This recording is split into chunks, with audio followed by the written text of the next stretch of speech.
Hey everyone, very very good morning to all of you guys. आज हम लोग बात करने वाले हैं रिंग एक्सपेंशन के बारे में। आज की क्लास में हम लोग देखेंगे रिंग एक्सपेंशन के बारे में। ठीक है, अब रिंग एक्सपेंशन स्पेशली क्या है? रिंग एक्सपेंशन एक फेनोमेना है। अब रिंग एक्सपेंशन आप पकड़ लीजिए, एक रीअरेंजमेंट टाइप की बात है।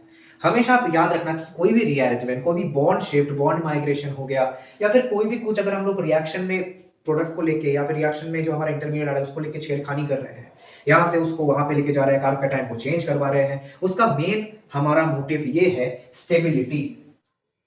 हम सबको स्टेबिलिटी चाहिए, है ना? हम सबको स्टेबिलिटी चाहिए। स्टेबिलिटी किसको नहीं चाहिए? ठीक है, वही ऑर्गेनिक कंपाउंड भी स्टेबिलिटी मांगते हैं। अगर स्टेबल इंटरमीडिएट रहेगा तो ही रिएक्शन ज्यादा अच्छा होगा, ये तो आपको पता ही है। तो ring expansion basically stability gain करने के लिए ही होती है। ये भी एक टाइप का 1-2 शिफ्ट ही होता है। हम लोग 1-2 हाइड्रोजन शिफ्ट करते हैं, 1-2 मिथाइल शिफ्ट करते हैं, 1-2 ग्रुप शिफ्ट करते हैं। बेकमैन रिअरेंजमेंट में आपने देखा होगा कि 1-2 मतलब शिफ्ट होता है। ठीक है, यहाँ पे भी 1-2 बॉन्ड शिफ्ट होता है, या फिर इसको बॉन्ड माइग्रेशन भी हम लोग कह सकते हैं। तो स्पेशली आप देखना कि जो 3, 4, 5, 6 मेंबर की जो रिंग होती है, 3, 4, 5, 6 ये जो मेंबर की रिंग होती है ना, या फिर 5 तक आप पकड़ लेना, ज्यादा 5 तक ये जो मेंबर की रिंग होती है, अगर ऐसा कोई कार्ब कैटायन आपको मिल जाए, आपको कोई ऐसा कार्ब कैटायन मिल रहा है, तो फिर ये जितना स्टेबल रहेगा, मतलब इसकी स्टेबिलिटी बढ़ाने के लिए यहाँ पे एक बॉन्ड आके इस रिंग को बड़ा बना देती है। यानी छोटे रिंग से बड़े रिंग में स्टेबिलिटी ज्यादा है। अब इसका रीजन क्या है? इसका रीजन क्या है? ये ऐसे आया और यहाँ पे आके ये 5 मेंबर बन गया। ये 5 मेंबर बन गया। अब इसका रीजन क्या है कि रिंग बड़ा होने से स्टेबिलिटी के साथ क्या इसका संबंध है? देखो, रिंग जितना बड़ा होगा ना, अब जब कोई भी रिंग ले लो, बीट 3 मेंबर, बीट 4 मेंबर और बीट 5 मेंबर, हर एक रिंग में कुछ ना कुछ एंगुलर स्ट्रेन रहता है ना। हर एक रिंग में कोई ना कोई एंगुलर स्ट्रेन रहता है, तो फिर यहाँ पे भी एंगुलर स्ट्रेन है। जब कार्ब कैटायन बन जाता है ना, तब एक अपॉर्चुनिटी रहती है कि स्ट्रेन को हम लोग घटा दें। जैसे ही रिंग बड़ा बनता है, आपको पता ही होगा, यहाँ पे देख ही रहे हो, यहाँ पे 90 डिग्री था और यहाँ पे फिर से ये बढ़ गया है एंगल, है ना? कि 90 डिग्री था, अब ये एंगल बढ़ गया है। समझ में आया आपको? तो फिर यही डिफरेंस है, यही मेन रीजन है कि हम लोग क्यों रिंग को एक्सपेंड करा रहे हैं। समझ में आया कि रिंग को हम लोग एक्सपेंड क्यों करा रहे हैं? अब शायद समझ में आया होगा आपको कि बेसिकली हम लोग इस एंगुलर स्ट्रेन को घटाने के लिए ही कर रहे हैं। अब आइए देख लेते हैं कि रिंग एक्सपेंड कैसे करते हैं। ठीक है, लेट अस सपोज हम लोगों ने ये एक कार्ब कैटायन लिया है, ये कार्ब कैटायन, इसके ऊपर फोकस करो। देखो 1, अब इस कार्ब कैटायन के हिसाब से ये देखो 1, 2, 3, 4, 5 कार्बन इस कार्ब कैटायन के साथ डायरेक्टली जुड़े हुए हैं। ठीक है, अब यहाँ पे देखो, या तो ये इस बॉन्ड को अपनी तरफ बुलाएगा या फिर इस बॉन्ड को अपनी तरफ बुलाएगा। समझ में आया आपको? या तो इस बॉन्ड को बुलाएगा या इस बॉन्ड को बुलाएगा, जिससे कि ये स्ट्रेन घटे, है ना? ये स्ट्रेन घटने के लिए इसको बुलाता है। अब देखो, मैंने सपोज यहां से इस बॉन्ड को माइग्रेट करवाया, तो बेसिकली हुआ क्या एक्चुअली? बेसिकली यहाँ पे मैं आपको और भी खुल के दिखाता हूँ, थोड़ा सा बड़ा करके दिखाता हूँ कि ये जो प्लस था, यहाँ से ये बॉन्ड यहाँ पे खुल के यहाँ पे आया, और यहाँ पे खुल के आने के बाद ये हो गया प्लस। ठीक है, ये हो गया प्लस, यहाँ पे ये है माइनस, और फिर ये प्लस और माइनस जाके यहाँ पे लगते हैं, और क्योंकि यहाँ से खुला था तो यहाँ पे एक प्लस आ जाता है। ठीक है, तो फिर क्या हुआ? भाई बन गया, ऐसा बना। ठीक है, समझ में आप सबको? सिमिलरली यहाँ पे भी वही चीज ही हो रही है, यहाँ पे भी वही चीज ही तो हो रही है भाई। ये 6 मेंबर की रिंग बनी और यहाँ पे एक प्लस रह गया। समझ में आया? ओके, बट ये मत सोचना कि कोई भी 6 मेंबर रिंग है, 7 मेंबर रिंग है। जब 6 मेंबर रिंग हो जाती है और 7 मेंबर रिंग हो जाती है, तब क्या ऐसा एक्सपेंशन देखने को मिलता है? आंसर है नो, क्योंकि ये रेयर केस है। मतलब इतना कुछ ज्यादा मिलता है ना, 7 मेंबर में तो और ही ज्यादा नहीं होता। इसका मेन रीजन ये है कि रिंग जब 7 मेंबर 6 मेंबर से ज्यादा हो जाती है ना, तब उसकी स्टेबिलिटी धीरे धीरे घटना शुरू हो जाती है। क्यों? क्योंकि जितना रिंग बड़ा होता है, बॉन्ड लेंथ भी बढ़ता है। अब बॉन्ड लेंथ जब बढ़ेगा तब क्या होगा? स्टेबिलिटी उस बॉन्ड की घट जाती है, बॉन्ड स्ट्रेंथ घट जाती है। जितना बॉन्ड लेंथ ज्यादा होगा, बॉन्ड स्ट्रेंथ उतना कम होगा, और बॉन्ड स्ट्रेंथ कम होगा तो वो रिंग ज्यादा जल्दी टूट जाएगी। ठीक है, समझ में आया? डिस्टेंस ज्यादा होगा तो टूटने का डर भी ज्यादा बन जाएगा, है ना?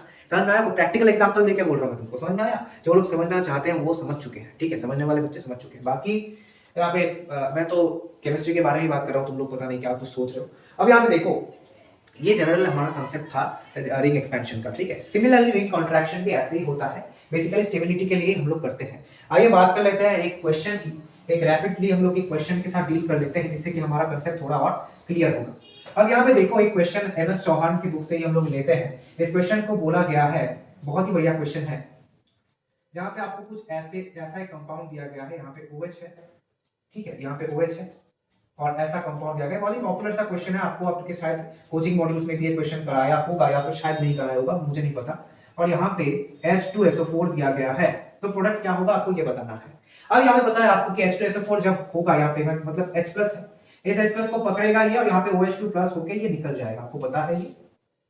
और यहाँ पे एक कार्ब कैटायन बनेगा, ये सर एक कार्ब कैटायन बनेगा, ध्यान से देखना इसको आप लोग ध्यान से देखना, ठीक है। अब यहाँ पे देखो, यहाँ पे जब प्लस आया तब यहाँ पे ये रिंग खुल के यहाँ पे आएगा नहीं, ऑफ कोर्स रिंग एक्सपैंड करेगा, रिंग की स्टेबिलिटी अब बढ़ने का अपॉर्चुनिटी तो क्यों नहीं होगा, बट क्या सिर्फ यही रिंग एक्सपैंड करेगी? आंसर है नो, क्योंकि जब ये रिंग एक्सपैंड कर रही है महाराज तब यहाँ पे भी तो एक कार्ब कैटायन बन रहा है।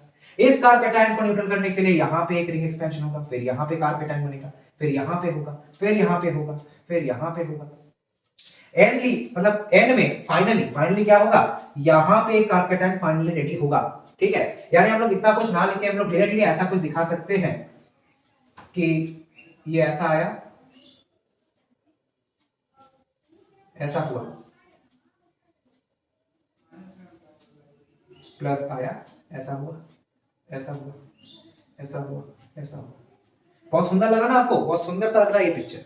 अब यहाँ पे देखो क्या हुआ, ये सारे रिंग ऑफ 4 मेंबर्ड बन चुके हैं ना, ये सारे रिंग ऑफ 4 मेंबर्ड बन चुके हैं, ठीक है। ये और ज्यादा खूबसूरत लगेगा। और यहाँ पे एक प्लस अभी भी, अब देखो ये 3 डिग्री कार्ब कैटायन है, सिस्टम में यहां से तो पानी निकल गया था, H2O निकल गया था, और ये H2O अभी भी घूम रहा है, तो H2O क्या करेगा, यहाँ पे आके लग जाएगा ना, तो फिर यहाँ पे एक OH आपका फिर से वापस आ रहा है, ठीक है, फिर से वापस आ गया।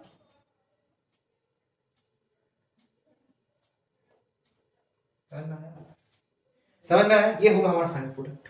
तो फिर आई होप आपको यहाँ पे समझ में आया होगा कि रिंग एक्सपेंशन कैसे हुई और क्यों हुई, स्टेबिलिटी के लिए हुई भाई, और कुछ काम नहीं है, स्टेबिलिटी के अलावा कोई काम नहीं है, ठीक है। हम लोग एक और क्वेश्चन से डील कर लेते हैं जो कि काफी ताबड़तोड़ क्वेश्चन है, आप उसको लिख लीजिए एक बार या फिर कोई स्क्रीनशॉट बनाना चाहते तो उठा लीजिए। चलिए हम लोग नेक्स्ट क्वेश्चन की ओर बढ़ते हैं। नेक्स्ट क्वेश्चन और भी बढ़िया क्वेश्चन है, आइए बात कर लेते हैं उसके बारे में भी। अब ये नेक्स्ट क्वेश्चन ऐसा कुछ दिया गया, ये भी बहुत पॉपुलर सा क्वेश्चन है, शायद ऐसे टाइप का क्वेश्चन आपको पहले भी देखने को मिला होगा। यहाँ पे ना आपको first of all H plus दिया गया है तो A बनेगा, इसके बाद आपको NaBH4 दिया गया है, इसके बाद आपको B बनेगा, इसके बाद क्या दिया गया है, देख लेना क्वेश्चन को एक बार। हाँ, NaBH4 दिया गया है और फिर यहाँ पे H प्लस दिया गया है तो C बना, और उसके बाद फाइनली आपको O3 H2O दिया गया है तो यहाँ पे D बना, तो D प्रोडक्ट क्या होगा। बहुत ही शानदार क्वेश्चन है भाई, बहुत शानदार क्वेश्चन यहाँ पे दिया गया। अच्छा एक और स्टेप में ऐड कर देता हूँ, यहाँ से एक और स्टेप ऐड कर देते हैं, यहाँ पे हाइड्रोक्सिल एमीन को भी ऐड कर दिया, ठीक है, NH2OH को भी ऐड कर दिया तो E बना। अब E प्रोडक्ट आप बता के बताओ, E प्रोडक्ट आप बना के बताओ, हुआ आपसे। चलिए मैं ही कर देता हूँ, देखो सोल्यूशन कैसे करेंगे इसका। अब देखो यहाँ पे H प्लस दिया गया है, यानी कोई एक यहाँ पे हटा दो, OH2 प्लस करके इसको हटाओ, तो क्या हुआ देखो, यहाँ पे प्लस आया और यहाँ पे OH आया। अब देखो यहाँ पे, अब ये तो एक्सपैंड नहीं कर पाएगा, यहाँ पे नेटिव वाला जो ग्रुप है वही एक्सपैंड करेगा, तो नेटिव वाला रिंग ये 4 मेंबर है, ये एक्सपैंड करके यहाँ पे गया और ये रिंग एक्सपेंशन हुई। और यहाँ पे तो प्लस आने वाला है, आपको पता है, यहाँ पे पहले बॉन्ड घूमता है फिर यहाँ पे लगता है ना, तो यहाँ पे प्लस बनेगा, इस प्लस को न्यूट्रल करने के लिए यहाँ पे भी ये ऑक्सीजन का डबल बॉन्ड हेल्प करता है। तो फिर क्या बना, एक 5 मेंबर की रिंग बनी, एक 5 मेंबर रिंग बनी, यहाँ पे 4 मेंबर रिंग बची रही, डबल बॉन्ड O हुआ माइनस H प्लस यहाँ पे हो गया हुआ। अब देखो NaBH4 दिया गया है, NaBH4 दिया गया है, माइल्ड रिड्यूसिंग एजेंट है, क्या करेगा, CHOH कर देगा, बोलो यार किया इसने, ऐसा ऐसा ऐसा आएगा। सिस्टम में H प्लस दिया गया है, ये फिर से इसको हटा दो, ये H प्लस को पकड़ेगा, इसको हटाओ, OH2 प्लस करो, इसको हटाओ, तो क्या हुआ यहाँ पे एक और देखो प्लस यहाँ पे आ गया, यानी कार्ब कैटायन फॉर्मेशन हुआ, ठीक है। अब यहाँ पे क्या होगा, एक और बार देखो रिंग एक्सपेंशन होती हुई दिख रही है आपको, कर दो रिंग एक्सपेंशन, कर दो, तो क्या हुआ देखो,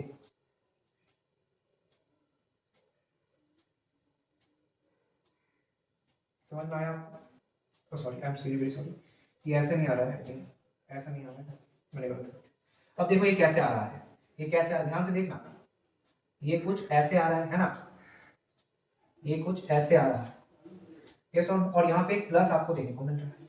अब इस प्लस को न्यूट्रल करने के लिए यहां से ये H क्या करेगा, अपना बॉन्ड देके H प्लस होकर निकल जाएगा, बाद बाकी देखा जाएगा, हाइड्रोक्सिल आयन बन जाएगा। और फिर यहाँ पे क्या हुआ, फिर यहाँ पे कुछ ऐसा आया, डबल बॉन्ड हो गया, और यहाँ पे क्या होगा, O3 दिया है आपने, O3 ZnH2O, O3 ZnH2O दिया है, यानी क्या होगा, मैं यहाँ पे दिखा रहा हूँ, देखो ये डबल बॉन्ड टूटेगी और यहाँ पे 2 O लग जाएंगे, डबल बॉन्ड O लगेंगे, है ना, ये डबल बॉन्ड टूट के यहाँ पे 2 डबल बॉन्ड O लगेंगे, ठीक है। फिर हाइड्रोक्सिल अमीन दिया गया, क्या होगा, ऑक्सीन तैयार होगा, है ना, NH2OH है, तो आपका ऑक्सीन तैयार हो रहा है, NOH, NOH। बहुत ही बढ़िया यहाँ पे सवाल था, ये हमारा ई प्रोडक्ट बना। समझ में आया आपको कैसे हमने रिंग एक्सपेंशन की, यहाँ पे आपको कंफ्यूजन ना हो, मैं दिखाया था, आया समझ में कि कैसे यहाँ पे रिंग एक्सपेंड किया हमने, ठीक है, हो गया। तो ऐसे ही आपको रिंग एक्सपेंशन से क्वेश्चन आएंगे, आपको जस्ट प्रैक्टिस करते करते यही होगा, आपका कुछ ऐसा एक टाइम आएगा जहाँ पे कोई भी क्वेश्चन देख के आप इजीली खुद ही बता दो कि यहाँ पे रिंग एक्सपेंड होगा या नहीं, ठीक है। रिंग एक्सपेंशन बहुत ही बढ़िया फिनोमेना है, जेईई मेंस एडवांस में बहुत ज्यादा पूछा जा चुका है, कभी एक दो बार नीट में ही पूछा जा चुका है, 2016-15 साल में पूछा जा चुका है, ठीक है। तो ये बहुत इंपॉर्टेंट था, मैंने बता दिया इसलिए आप सबको, ठीक है। आई होप इसके बाद रिंग एक्सपेंशन से रिलेटेड कोई भी प्रॉब्लम आपको बॉदर नहीं करेगी, ठीक है।